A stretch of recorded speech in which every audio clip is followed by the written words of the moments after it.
40 دن سورہ جن کی تلاوت کرنے سے جن سے دوستی ہوتی ہے کیا؟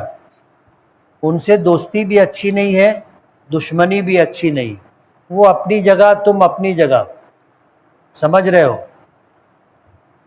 ان سے دوستی نہیں کرنا چاہیے۔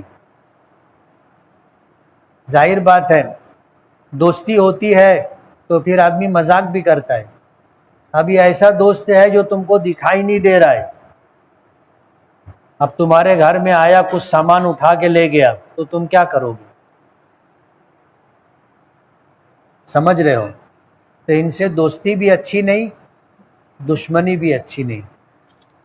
اور جنوں کو تابع کرنے کی جو بات ہوتی ہے وہ عملیات کی لائن کی بات ہے، اور بہت مشکل عمل ہوتا ہے جس کی وجہ سے یہ اس طرح کا کام ہوتا ہے۔ اگر کوئی آپ کو اپنا غلام بنانا چاہے تو آپ بنیں گے؟ آپ پسند کریں گے؟ نہیں کریں گے۔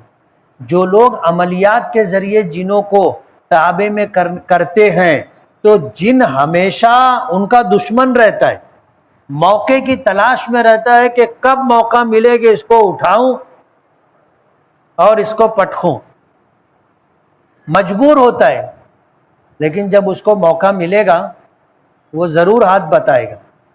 ایک عامل تھے، ان کے انتقال کا وقت قریب آیا، ان کے گھر کے لوگوں نے بلایا مجھے کہ تھوڑا سا آپ آ کر کے دیکھ لو، کچھ بھی بڑبڑ بولتے رہتے ہیں، حالت اچھی نہیں ہے۔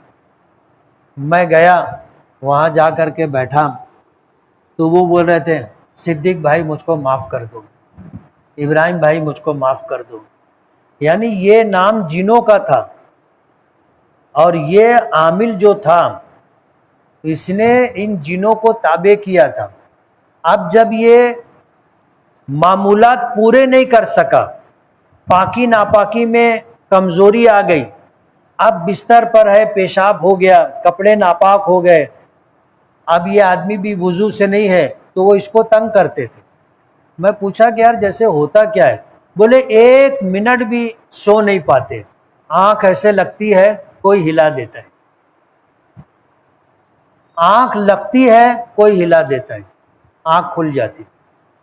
تو وہ بیچارے یہی بول رہے تھے کہ ابراہیم بھائی مجھ کو معاف کر دو، صدیق بھائی مجھ کو معاف کر دو۔ میں دیر تک بیٹھا رہا ہوں، وہ بیچارے یہی پریشانی میں تھے۔ تو کائے کو ایسا کام کرنے کا کہ زندگی کے آخری ایام پریشانی اور مصیبت میں گزرے۔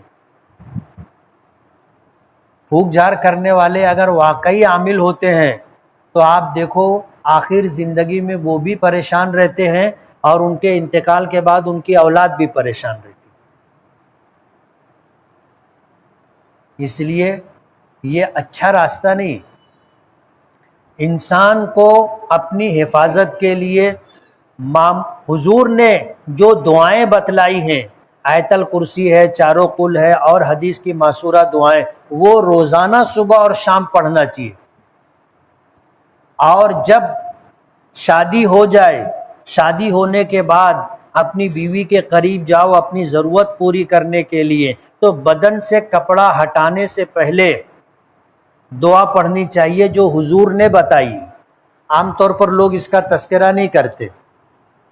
حضور نے فرمایا کہ میاں بیوی ہم بستری کرنے سے پہلے یہ دعا پڑھے، اللہم جنبنا الشیطان وجنب الشیطان ما رزقتنا، کہ اللہ ہمیں شیطان سے بچا، اور اس ملاقات کے ذریعے جو بچہ پیدا ہوگا اس کو بھی شیطان اور اس کے شر سے بچا۔